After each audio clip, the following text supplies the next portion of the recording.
One TV special report.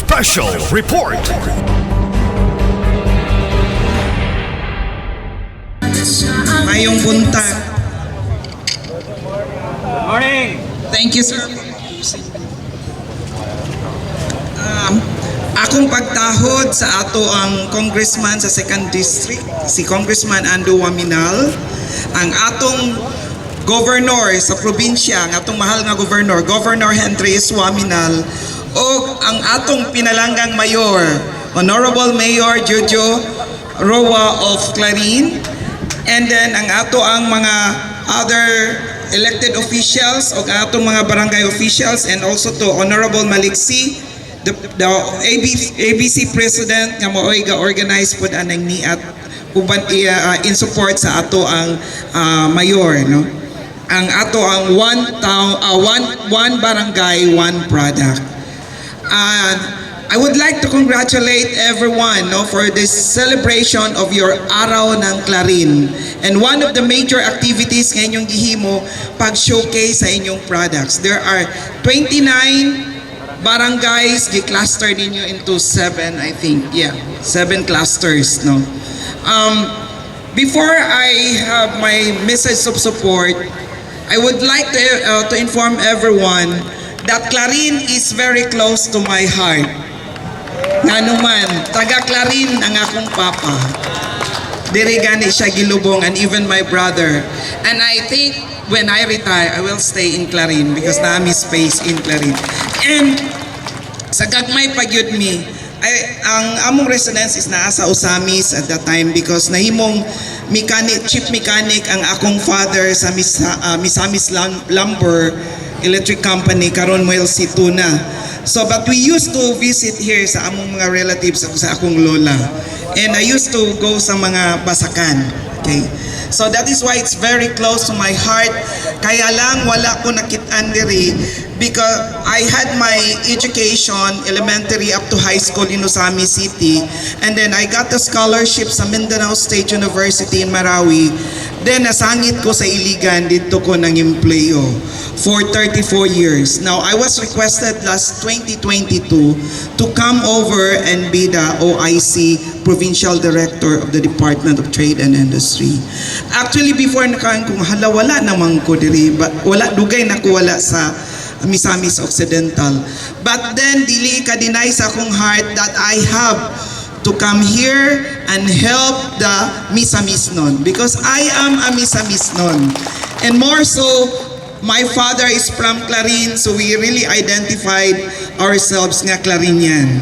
Taga Clarin gyud. In fact, ang akong father gi-bury gyud siya diri sa Clarin, although di na mi sa Usamis, and my brother also naa diri. So every kalagalan he put me diri. And now I'm residing temporarily in Usami City, but my plan is really to retire here in Clarin. Kay naa akong mga relatives. And admirable kayo, no, ang ato ang the initiative of our mayor og sa atong ABC president kaning one product, one barangay, one product. Sa ginaingon sa ato ang katong technologies, na agri-technologies, ang iyang overview, tinood na ang one town, one product started in 2002. And this was actually the best example was in Japan, the one village, one product.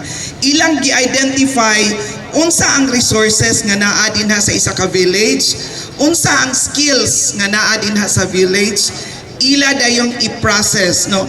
It's not limited to actually ang one town, one product, then i-cascade siya na himong one barangay, one product. Dili na limited for the processed foods. Even your skills, no? Even the handicrafts, pwede nato tan-awon kung kinsay mga skilled workers nato nga mohimo og produkto, like for example furniture, ang engineered bamboo, we are assisting also the engineered bamboo. Mahimo na ninyong one barangay, one product kung naa sa inyuhang barangay. Nga naman gina-encourage sa atong gobyerno nga dili lang ta magsalig nga makatrabaho ta sa mga offices or sa government. Dako kaayo ang potential nato kung ma-identify nato kung unsa ang resources nga naa sa ato ang barangay mahimo na itong raw materials atong i-process. Kay ang government nag-encourage to process, mag-add, mag-value adding.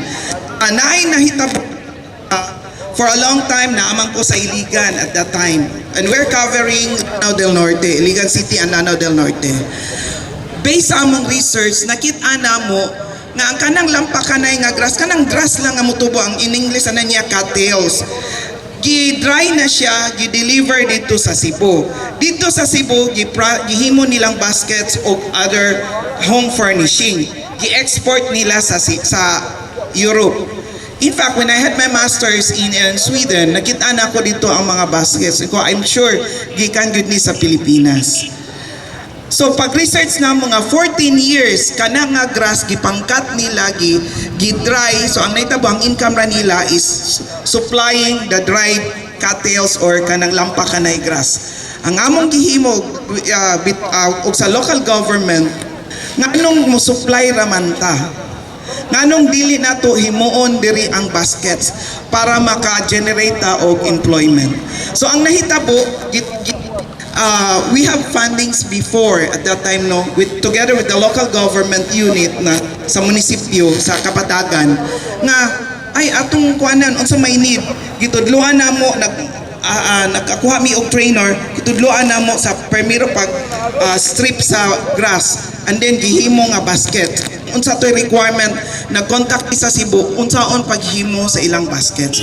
Ang nahitabo dili na sila supplier sa dried nga lampakanay grass kay pila ra may ma-employ or pila ra makatao nga maka-income. Ang nahimo ang katong mga housewives na walay trabaho sa strip pa lang daan naka-income na sila. Nya madala man tong machine katong gitawag nila twining machine, madala lang sa balay, so dili necessary nga moadto pa sila sa kanang production area. Sa ilang balay, well, gatiman sila sa ilang bata, pwede sila or magtanaw TV na coil na niya. Dito na nila dayon ibutang lahi na ang moadto sa production area kung maghimog baskets or i-coil kay naman po'y supplier, naman po'y production company sa Cebu, exporter nga ilang kinahanglanon ang PC lang. Pero we tried our best nga makahimo sila og baskets. Bisag walay finishing pa, baskets lang. So ang naitabo, daghan ang nakapahimulos o daghan ang tagaan og trabaho, especially ang mga housewives at that time.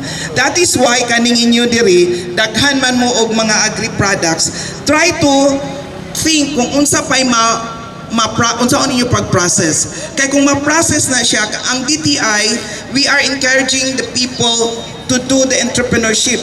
Kay usahay dili ta madato. Kami wala mi sa mga empleyado mi sa gobyerno, wala mi na nga dato. Mas mudato ang mga negosyante. Recently nakakita po ko sa video nga dito sa Canada, pag-adto niya Pinoy, pag-adto niya ningon ang inyong next generation na manawagan siya sa mga Pinoy, please encourage them to become entrepreneurs. Kaya na-shock siya pag ato niya sa Canada, puro mga Chinese people ang naa dito, nanuroy lang. Kaya puro na sila negosyante, mga dato, they can afford. Diba?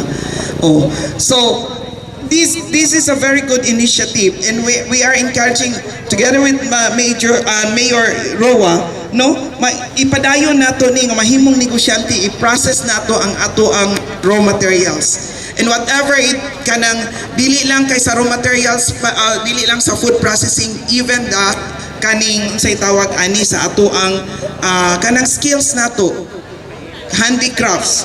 Kay ngano ang atong governor is very supportive unya. One of his plan is actually ang iyang vision is to make Misamis Occidental tourism and investment hub.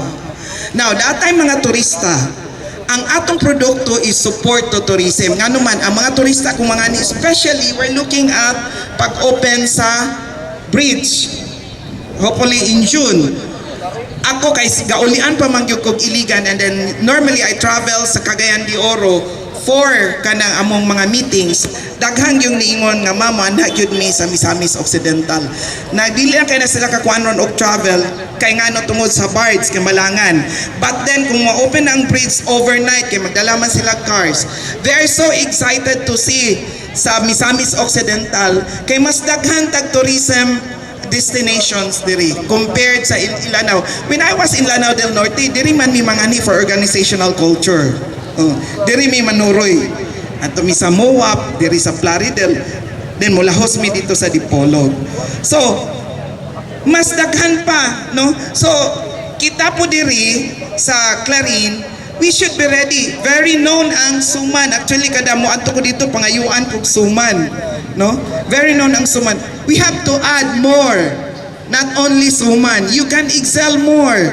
No? Kabalo ko nga ang taga Clarin, mas naamoy mga talents, no?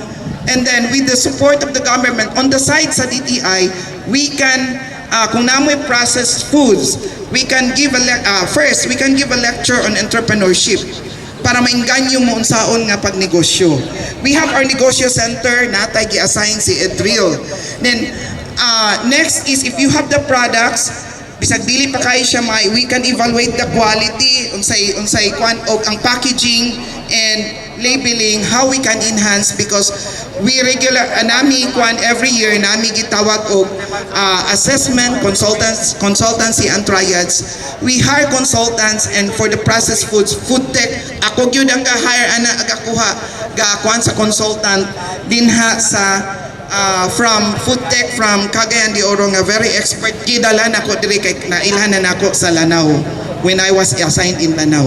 Gidala nako diri. And in fact, we made an intervention diri sa Suman Mayor kadtong unsaon pag nakuana na sila, natudloan na sila how to prolong the shelf life sa Suman. Nga dili na siya last og 3 days lang. Na test na namo karon, ga test mi sa office, ga test mi sa food tech. Nilapas na og 1 month, then 2 months, so more.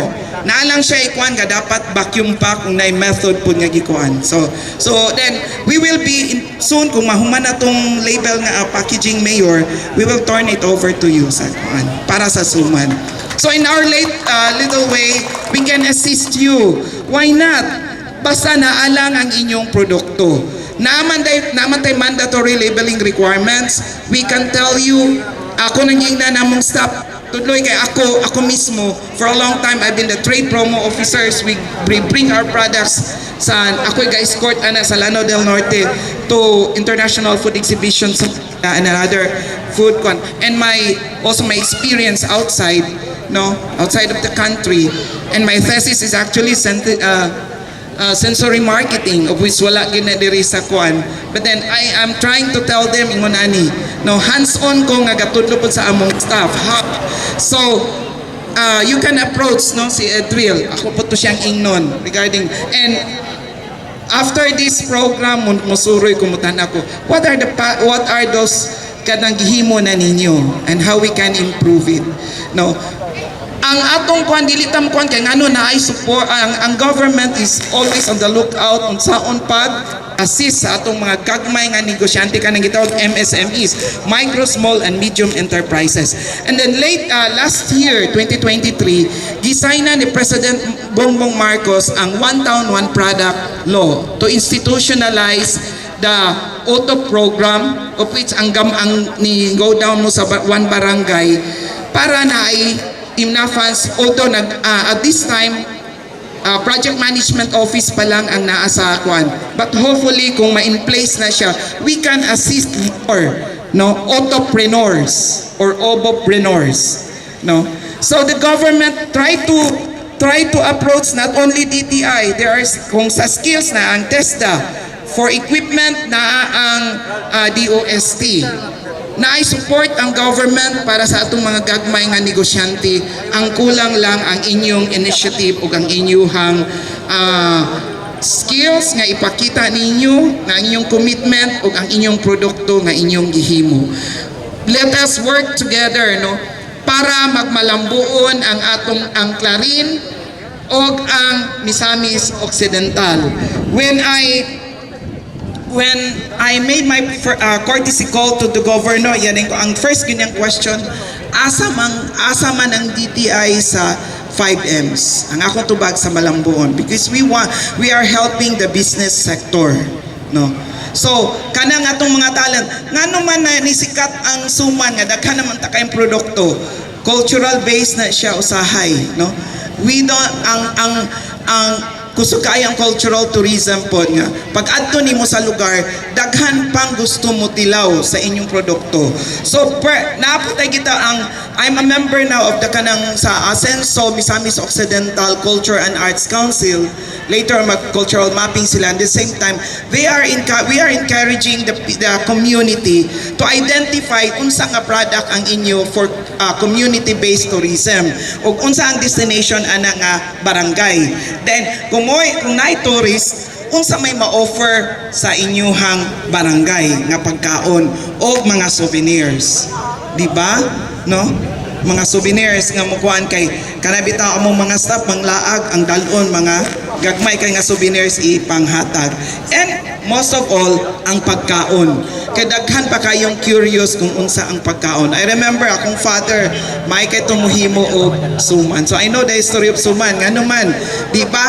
Sa kada kahon nga kanang humay nga itanom, naagi isa ka kahon nga ialot para sa pilit kay para inig fiesta dagko kay migbudbud sa una or suman, and then maayo kito siya mahimo og sa tawag ani kana bitawng butangag bukayo ang imabaw katong suman mao gyud namon ginalook forward.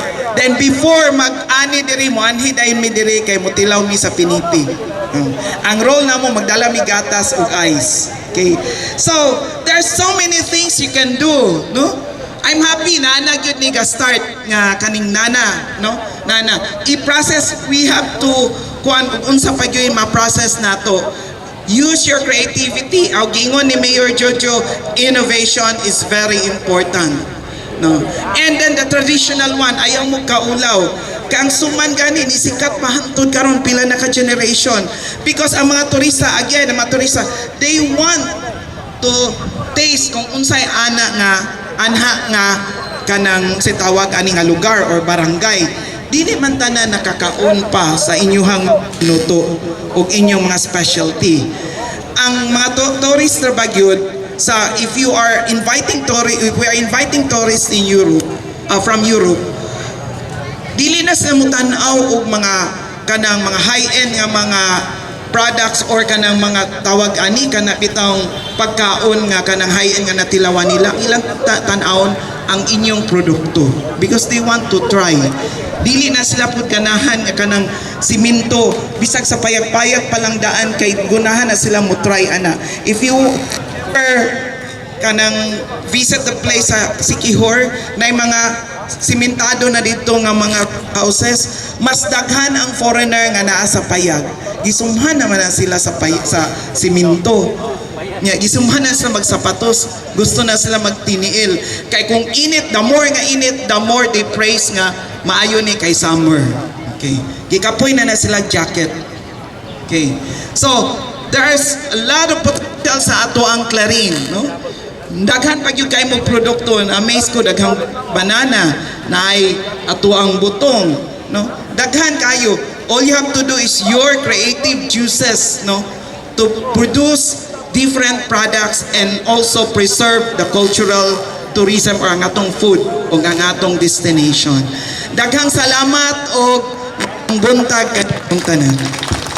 Okay, thank you so much, Ma'am Luz Galda, ang ato ang Provincial Director sa DTI from Misamis Occidental. Once again, ato siyang pakpakan. Okay, na-experience na ito noon sa kanindot ang DTI last year na aming tulog ka organizations nga among undergo training mo to ang BNS, PWD o BHW. Nagpahigayon mi last year sa basket making, meat processing o uban pa. So ma'am, thank you so much. Pagkaroon pabor na kinato kaya nga ato ang Provincial Director sa DTI ang iyang kasing-kasing naa sa lungsod sa Clarin. Ato siyang pagpaka, no?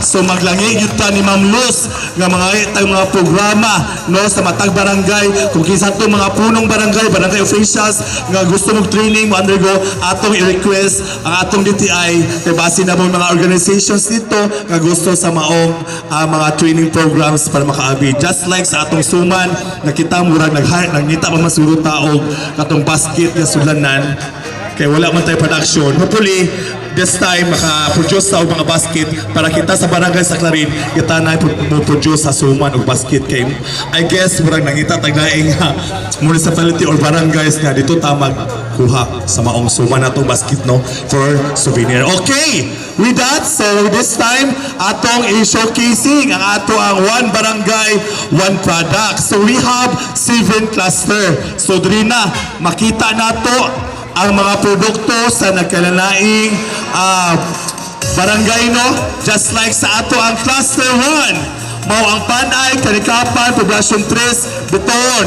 So atong bakbakan ang barangay Panay, ang ilang one product is papaya.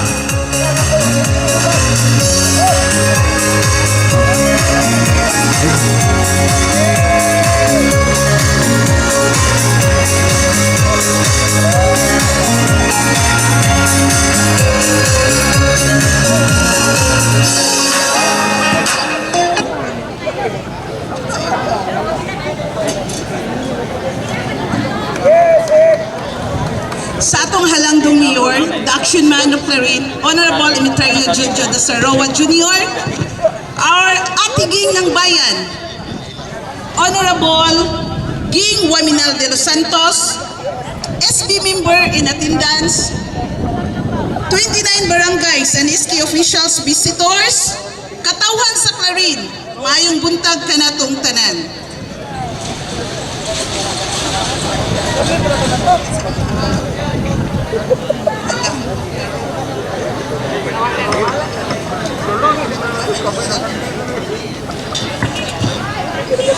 Papaya salad usa ka delikasya nga gipasigarbo sa barangay Panay. Ang maong produkto ginama gikan sa prutas nga kapayas ug tinimplahan gamit ang suka, asukal ug mga lamas sama sa carrots o green peppers o uban pa. Kini ginabalik-balikan sa mga katawhan tungod sa lamian nga lasa nga perfect ipari sa mga sudan nga sinugba, pinirito o uban pa. Kung ikaw makatilaw sa maong produkto, magbalik-balik ka gayon tungod kay kini ginama pinaagi sa paghigugma. Dili usab kini dali madaot tungod kay mulangtod kini og mga pila ka adlaw. Ang prutas nga kapayas nagsimbolo pag-asinso sa among barangay. Kini laganap sa tibuok barangay. O kini nausab ang gahatag o panginabuhian sa mga pipila ka mga residente sa among barangay. Ali na kamo, sulayin na ang among produkto nga ginama sa gugma. Mga katawhan, ali na ug palit na kamo sa among papaya salad. Daghang salamat.